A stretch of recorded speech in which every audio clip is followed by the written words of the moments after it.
Kobe Bryant, one of the greatest shooting guards to ever play in the NBA.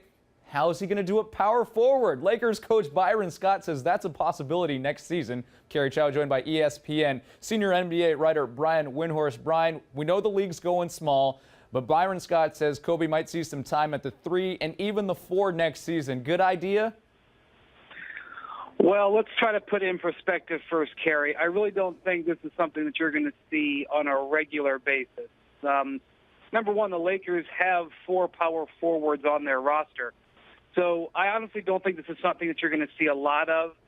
But I think when you do see teams go to super small lineups, off the top of my head, I can think of the Warriors when they put Harrison Barnes or they put, Andre Iguodala at power forward, and you have to deploy your team with a bunch of wing players, what is known in a lot of cases as an all-wing lineup.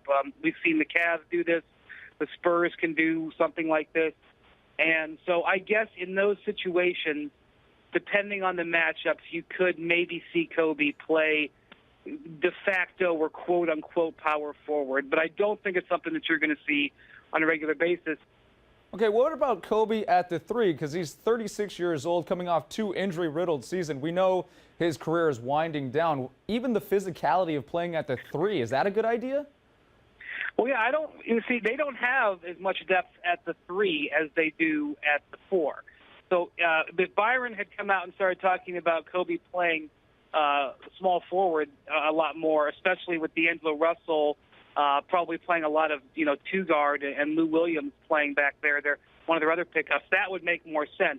I think that on the perimeter, and we'll have to see what kind of player D'Angelo Russell is, but on the perimeter, the Lakers are very susceptible defensively because Kobe, coming off injuries and just his age, he's going to have difficulty dealing with bigger, quicker guys. Lou Williams, quite frankly, is one of the worst perimeter defenders in the league, I'm sorry to say, but it's just true.